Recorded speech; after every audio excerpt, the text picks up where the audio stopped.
من بين النساء المنتفعات بهذا المشروع واللي حصل التغيير في مسيرتهم، هناك برلمانيات يعني وقع انتخابهم في خلال الفترة الانتخابية التشريعية سنة 2019، 4 منهم واحدة برلمانية مستقلة في إطار منتفعة في إطار مشروع رابطة ناخبة النسيات مع منتدى الفيدراليات.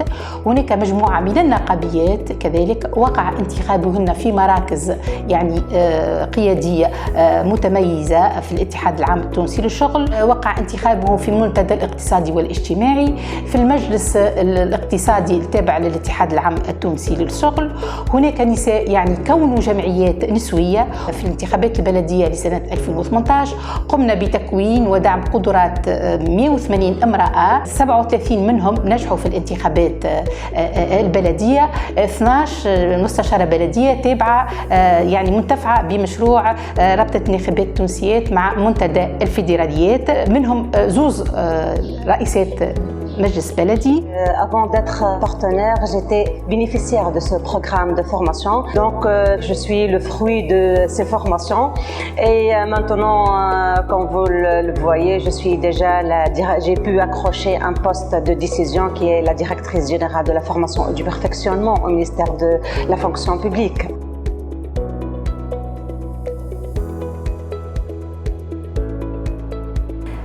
L'inclusion des femmes est l'une des principales priorités de notre gouvernement. À ce titre, je rappelle que nous avons développé plusieurs plans d'action, plusieurs stratégies, dont la stratégie nationale pour l'autonomisation économique et sociale des femmes et des filles en milieu rural pour la période 2016-2020.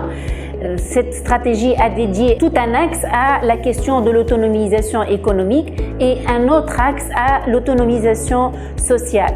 Le ministère œuvre et essaie de renforcer ses interventions avec la collaboration des partenaires nationaux et internationaux dont le FOF. Le FOF a appuyé les membres du Conseil des pairs par un appui technique. Le ministère a pensé à réviser le décret 626. On a eu l'approbation le 8 mars lors d'un conseil ministériel et nous avons élaboré une nouvelle version qui a le point saillant, je dirais, de cette révision, c'est la création d'unités genre dans les différents ministères. Dans l'élaboration du PANIG, le plan d'intégration et d'institutionnalisation de l'approche genre, à cet effet, 6 plans sectoriels ont été élaborés pour 6 différents ministères. Donc dans le ministère de la femme. La nouvelle loi organique du budget 2019 qui a adopté pour la première fois en Tunisie le budget sensible au genre, également le décret gouvernemental 2002-314 du 19 mai 2020 qui exige d'assurer un équilibre 40%, 60% à peu près dans les représentations entre les deux sexes, comme dans les conseils d'administration par exemple. Nous avons également développé un plan national de mise en œuvre de la résolution 1325 du Conseil de sécurité de l'ONU. Enfin, je dirais un mot sur les questions de violence à l'égard des femmes. Nous avons adopté une loi très progressiste, la loi 58 de 2017 sur l'éradication de toute forme des violences à l'égard des femmes. Nous avons également développé une nouvelle stratégie nationale remplaçant celle qui a été élaborée en 2006 et révisée en 2012 et stratégie qui a tenu compte de la question de cette Covid et des textes de l'innovation en matière institutionnelle et réglementaire. La stratégie vient de démarrer pour renforcer les mécanismes dont on dispose pour la prise en charge des femmes victimes de violences. Suite à un travail de fond avec nos différents partenaires, nous avons pu parvenir à la publication d'une circulaire. C'est la fameuse circulaire numéro 5 du 24 juillet 2020 et qui a consacré, si on peut le dire, la parité et le respect de l'égalité entre hommes et femmes dans toute action de formation. Et cette circulaire qui porte sur la gouvernance des actions de formation et des stages à l'étranger Cette circulaire constitue pour nous et nos partenaires et au ministère un moment très important et une très bonne initiative en faveur de l'égalité des chances entre hommes et femmes. وتوصلنا مع مكونات المجتمع المدني إلى تجريم العنف السياسي في القانون الأساسي لمناهضة كل أشكال العنف ضد النساء، ونعتبر احنا أول دولة عربية وأفريقية تجرم العنف السياسي في القوانين بتاعها. On a signé une convention avec la présidence du gouvernement pour mettre en place plusieurs activités et un plan d'action relatif à la consécration de l'approche genre et l'égalité des chances entre femmes et hommes dans la fonction publique. L'activité phare qui a été menée par le Forum des fédérations, c'est de faire un réseautage entre plusieurs pays de la région. Suite à la présidence de la Tunisie l'an dernier, en fin 2020, donc on a pu exécuter une activité très importante relative à la gestion de la crise Covid et le rôle de la femme dans cette gestion. Et on a pu partager avec les coordinatrices nationales des autres pays un échange très fructueux d'expériences, de partage au niveau aussi bien transversal que sectoriel. Il y a une implication très active aussi de la part des autres pays qui font partie de ce réseau et on a travaillé essentiellement sur un plan d'action qui sera mis en place dans les futurs mois.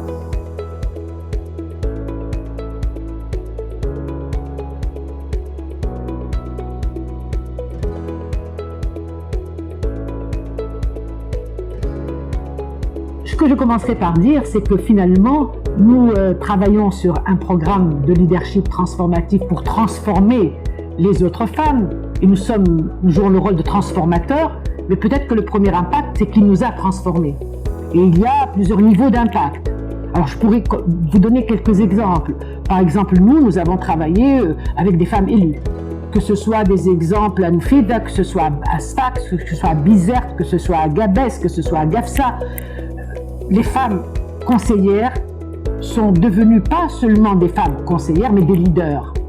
Et la première transformation, c'est ce qu'elles ont reçu comme transformation pour elles-mêmes. Vous savez, une conseillère municipale qui, au départ, n'osait pas parler de certains sujets et qui ose en parler, ne serait-ce que de parler et d'exiger la parité, ne serait-ce que de parler des besoins des femmes, le fait que, par exemple, des conseillères arrivent à installer ou à réinstaller des crèches et des jardins d'enfants qui ont été pendant très longtemps oubliés dans leur municipalité, je considère que c'est un impact très très important et ce sont les conseillères que nous avons formées qui ont pu obtenir ce genre de résultats concrets. Une autre conseillère a pu obtenir une salle de sport. Je vais vous donner un dernier exemple, parce que je ne peux pas tout vous dire. C'est vraiment des dizaines d'heures qu'on pourrait prendre et c'est tellement intéressant de voir cette transformation au quotidien. Par exemple, une femme qui était officier d'état civil et qui donc devait célébrer un mariage. Et dans les mariages en Tunisie, en tant que pays qui a comme religion l'islam, eh bien, dans nos mariages, on récite la prière. Elle commençait à réciter cette sourate. Et l'homme à côté d'elle lui dit s'il vous plaît, les femmes ne récitent pas, ne parlent pas à voix haute et c'est pas elle qui récite, c'est un homme qui récite. Elle s'est tournée vers lui, elle lui a dit je récite du fait de ma fonction. Et elle a continué à réciter et elle a récité avec une voix beaucoup plus haute que celle qu'elle avait auparavant, à tel point qu'il s'est tu. Et depuis ce jour-là, comme dans les belles histoires, elle a continué à réciter à voix haute la fête. Donc l'objectif ultime de cette coopération est d'accroître la capacité des femmes à accéder à des postes de responsabilité et renforcer les capacités à la fois des hommes et de femmes à influencer les politiques publiques en matière d'approche genre et de faire progresser le processus de gouvernance inclusive. Par exemple, nous avons eu le témoignage de Madame Asma Ben Ayed qui est chef du commissariat régional de Manouba des affaires culturelles et qui a, suite à ces formations, a pu assurer une formation sur l'égalité des chances pour les femmes rurales. كل النساء القياديات لما قاموا به في فترة الكوفيد 19 ما منعتهمش باش يواصلوا التحرك متاعهم والنضال متاعهم والتحرك خاصة الميداني ومد الإعانة وتوعية النساء ضحايا العنف اللي استشرى في هذه المدة. Nous étions particulièrement marqués par la mobilisation des filles lors des premières périodes de la pandémie en Tunisie. Elles ont coordonné en petit comité des actions diverses, allant de la distribution des vivres auprès de personnes en situation de fragilité, notamment les migrants et les migrantes, les familles nécessiteuses. Elles ont mené des actions de sensibilisation sur terrain pour sensibiliser le public à l'importance de la distanciation physique, notamment au niveau des commerces, devant les commerces et les bureaux de poste. Elles ont aidé à la confection des fois artisanale et à la distribution des masques. Il y a une action pilote qui a été largement relayée, qui a été soutenue au départ par une de nos bénéficiaires. Il s'agit des premiers modèles de visières. Et nous étions contents de voir que les filles se sont appuyées sur le savoir acquis pendant l'académie pour se mettre en réseau, pour insister sur l'objectif commun et la nécessité de conjuguer les efforts. أهم حاجة كسبوها هون الثقة في النفس. النساء هذوما من خلال مشروع رابطة الناخبات التونسيات مع المنتدى الفيدراليات يعني توصلوا إلى كسر جدار الصمت والتنديد والحديث عن العنف السياسي اللي يتعرضوا له. Nour 3.0 est une action pilote que nous avons accompagnée. Et cette action-là s'insère dans ce que nous avons ensemble appelé avec notre partenaire le leadership en action. Il s'agit d'une proposition qui a été faite par une de nos bénéficiaires qui nous a demandé de l'appui, de l'aide par rapport à l'appellation d'une trentaine de rues et d'avenues dans un quartier nouvellement construit qui s'appelle la Cité des Juges. L'idée de la dame, de notre bénéficiaire, mais aussi du Crédif et de notre partenaire, de mettre le doigt sur l'apport des femmes à travers des siècles, l'apport des femmes dans chaque domaine, mais d'aller au-delà du simple accrochage des plaques, mais de faire une action de sensibilisation et de plaidoyer auprès des habitants, auprès de la ville de Kasserine, mais aussi auprès des générations futures. Nous avons eu des rencontres extraordinaires avec des enfants qui étaient de passage et qui nous ont posé la question: mais qui est cette dame? Alors on leur a demandé de prendre leur téléphone, de scanner le QR code et de voir, de découvrir cette femme. Ce sont des femmes qui appartiennent à la Tunisie, à Kasserine et qui appartiennent à l'humanité. Et c'était important pour nous de miser sur cet aspect international et humain. C'est pour dire que les droits des femmes, que l'abord des femmes ne s'arrête pas au niveau de Kasserine, ne s'arrête pas au niveau de la Tunisie, mais que c'est un petit peu le lot, l'héritage de toute l'humanité.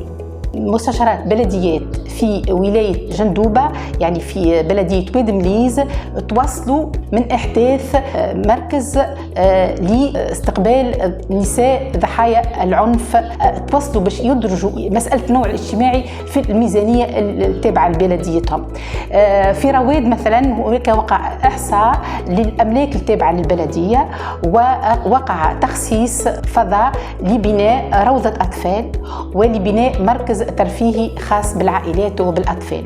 بالرغم من الصعوبات لكن هما مصرات على المواصلة. يعني كثير منهم يعني باش يقدموا نفسهم للانتخابات الجهوية للبلديات، فما شكون يحب يقدم نفسه للانتخابات التشريعية لسنة 2024 وفما امرأة كذلك مصرة على أن تقدم نفسها للانتخابات الرئاسية.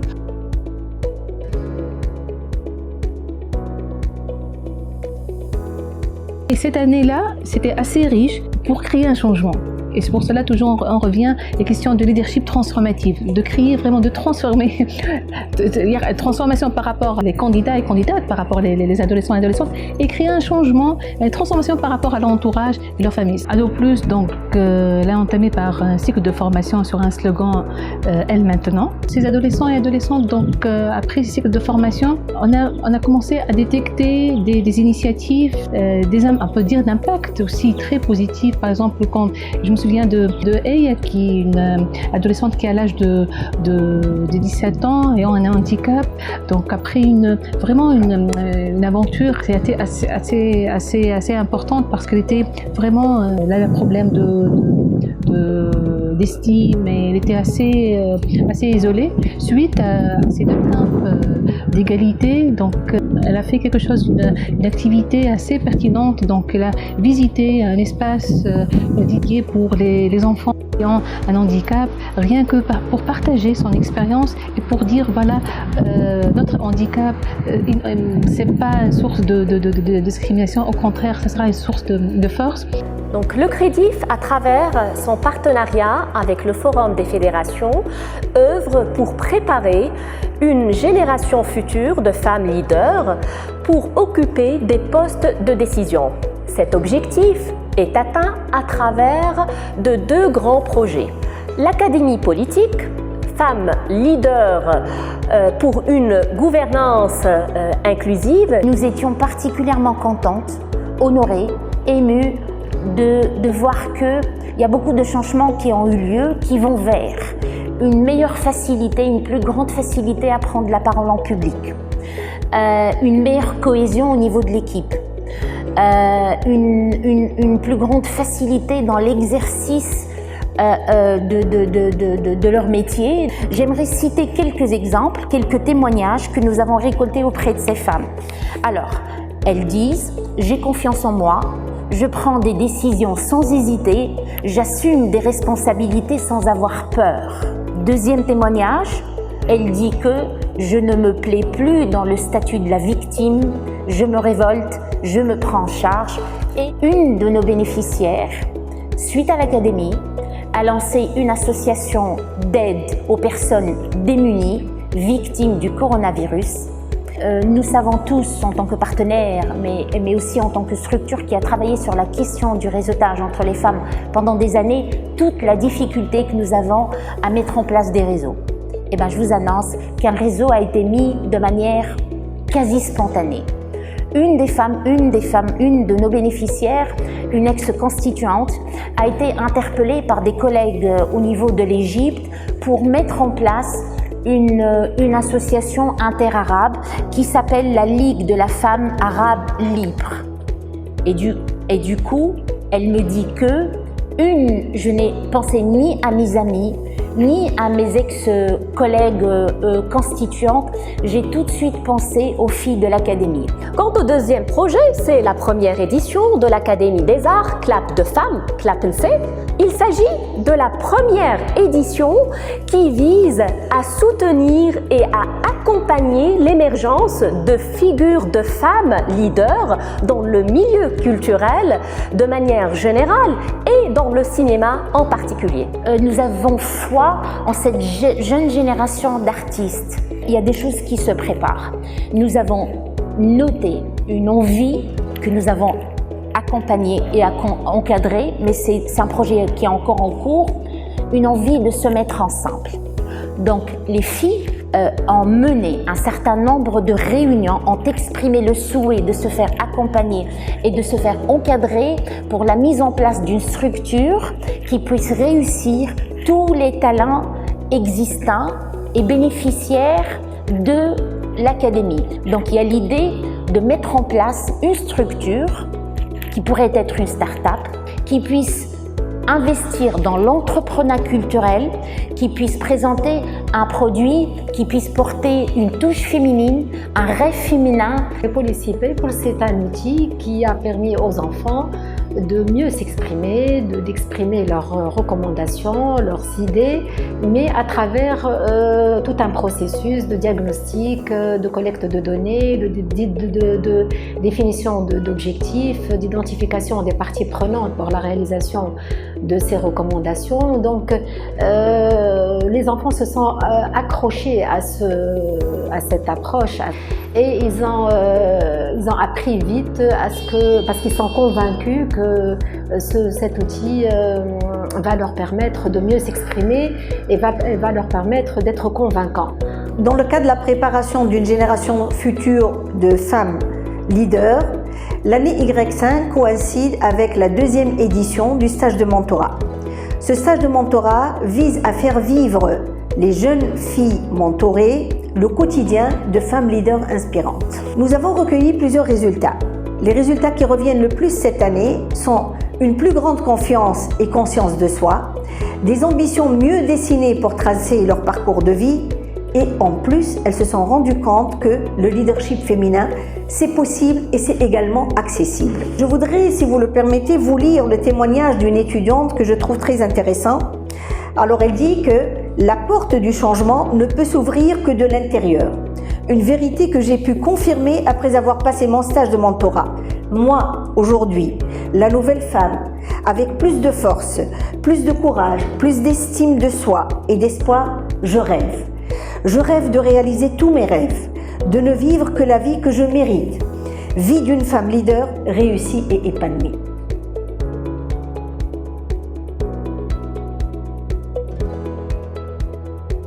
Le partenariat avec le Forum des fédérations est très fructueux dans la mesure où il a permis à bon nombre de journalistes femmes d'être formées en matière de leadership féminin.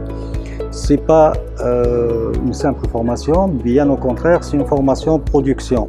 Ce contenu-là a été publié dans différents médias tunisiens.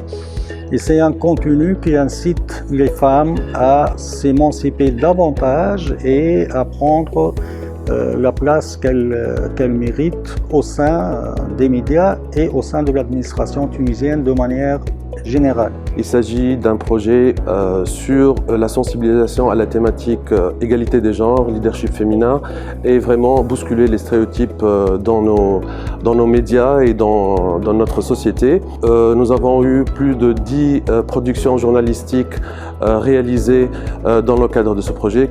Les directeurs des médias aussi ont été sensibilisés à cette thématique et vraiment on sent le changement aussi des comportements des journalistes eux-mêmes, femmes et hommes, à travers les sessions de coaching. Nous avons aussi eu un groupe Facebook, c'est un groupe vraiment fermé pour les participants à ce programme où ils ont pu vraiment partager les idées, leur travail et avoir l'avis de leurs collègues.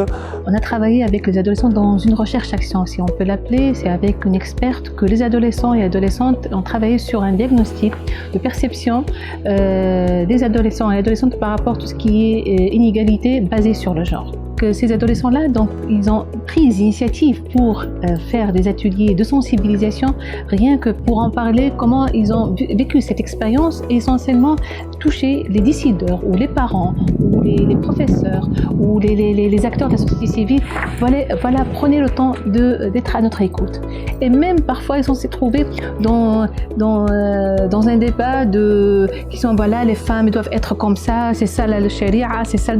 Donc quand même, notre adolescents, ils ont pu répondre avec des arguments assez solides, assez pertinents pour dire oui, Sharia a dit ça, mais aussi on a le droit qui dit ça. Donc ça, c'est assez important. Ils ont essayé les adolescents avec l'émission de Radio Ado Plus, cette radio qui devienne la porte-parole plus ou moins et la voix pour partager avec d'autres leur expérience et même de diffuser une émission spécialisée par rapport aux questions de droit et leadership transformatif et questions de genre. Donc, et c'est une émission qu'ils ont choisie tout seuls. Donc c'est bien que c'est une initiative prise par les adolescents, une adolescente de l'équipe qui a dit voilà, après toute cette expérience-là, j'aimerais bien animer une session spécialement pour en parler sur cette thématique-là. Un cadre du ministère des Technologies et de la Communication du gouvernorat de Jandoub qui a appuyé ses 3 collègues femmes à préparer leur dossier pour accéder de postes de direction. Le Forum des fédérations canadiennes a accompagné l'année dernière l'Observatoire des droits de l'enfant dans l'élaboration d'un bulletin des principaux indicateurs sur la situation de l'enfance en Tunisie. C'est un bulletin que publie chaque année l'Observatoire, mais la différence c'est que nous avons fait donc par le biais d'un soutien technique apporté par le Forum des fédérations canadiennes, nous avons rajouté une lecture genre de ces indicateurs. Donc ça, c'est la première fois.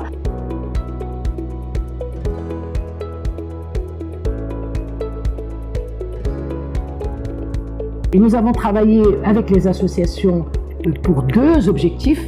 Le premier objectif, c'est de travailler sur les membres des associations. Et je peux vous dire que nous avons, je sais pas, moi je peux dire une 50aine de membres des associations qui ont eu réellement une transformation, qui ont eu un impact sur elles-mêmes, c'est-à-dire beaucoup plus de confiance dans leur association. Elles sont mieux structurées. Leur association marche mieux. Elles comprennent aussi leur rôle par rapport aux autres acteurs qui existent dans leur environnement. On a travaillé en premier lieu sur le changement qu'elles doivent effectuer sur elles-mêmes. Le changement sur les programmes de leurs associations. Je dois dire que je n'étais pas très optimiste au début, mais en tout cas, il y en a des changements qui ont été c'est des changements très marquants. Parmi les participantes, j'ai 2 femmes non-voyantes.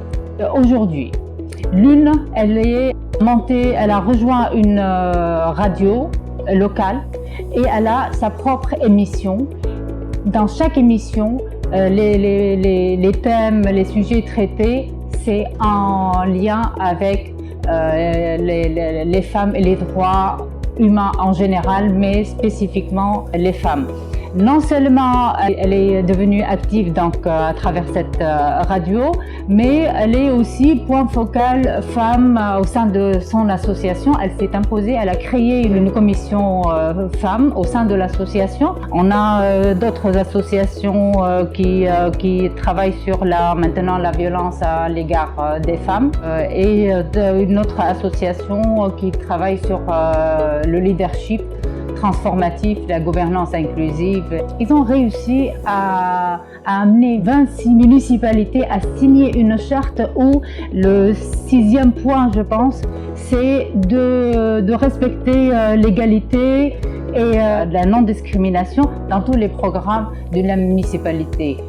Et il y a des associations à Kerouen, l'entrepreneuriat féminin ou le leadership féminin aussi, ils l'ont intégré dans leur programme des activités terrain. Avec le projet Forum, on a touché, quelle que soit la société civile, mais essentiellement on a touché les municipalités et les conseillères dans les municipalités comme Jezelbeb et Souk Lahat.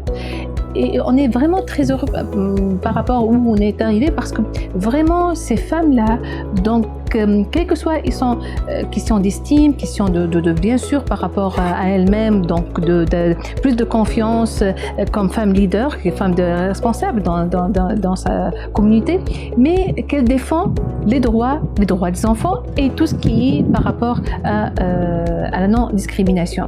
Donc ils ont essayé d'influencer et d'impacter par rapport qu'ils ont appris tout au long de ce parcours-là pour créer un changement réel. En fait, les adolescents qui étaient là-bas, c'était pas tous des personnes qui pensaient qu'il faut l'égalité. Il y avait des personnes qui pensaient que la vie c'est basé sur du sexisme et il faut vivre comme ça. Mais après, j'ai remarqué le changement, même les personnes ayant changé. Maintenant, je peux plus ou moins bien convaincre les décideurs de l'importance d'adapter l'égalité entre sexes dans leur prochain projet. Comme ça, on peut bien commencer. On peut dire que j'ai acquis une bonne base et les personnes qui étaient dans cette formation. Du coup, on peut sensibiliser pour devenir plusieurs et diffuser que c'est pas bien, le sexisme c'est pas bien. Il faut commencer très tôt, essentiellement avec l'adolescence. احنا عندنا قناعة اللي التغيير ما يحصل إلا بفضل النساء. Ce programme a permis non seulement un rôle de leadership, mais il a permis à ce qu'on ait une voix de femmes dans les municipalités. Les changements, nous les avons aussi vécus nous-mêmes. Nous avons certes donné la possibilité à d'autres pour apprendre, mais nous avons surtout appris. C'est un petit peu ça, c'est beaucoup de rêves. C'est une foi en son potentiel féminin, c'est une foi en nous-mêmes et c'est une foi dans l'apport de nos partenaires, foi en tout le potentiel qu'il est possible de mettre en place quand les foi au pluriel se rencontrent. Tous ces beaux messages sont une invitation pour refaire notre Tunisie une nouvelle fois. Nous la referons par la détermination et par la concrétisation dans la réalité de tous les principes et valeurs de l'égalité qui ont été à la base de notre travail. Notre travail avec nos partenaires et surtout nos experts qui étaient le vecteur de transmission de toutes ces valeurs-là et ces principes. J'ai de l'espoir et j'ai confiance dans la nouvelle génération.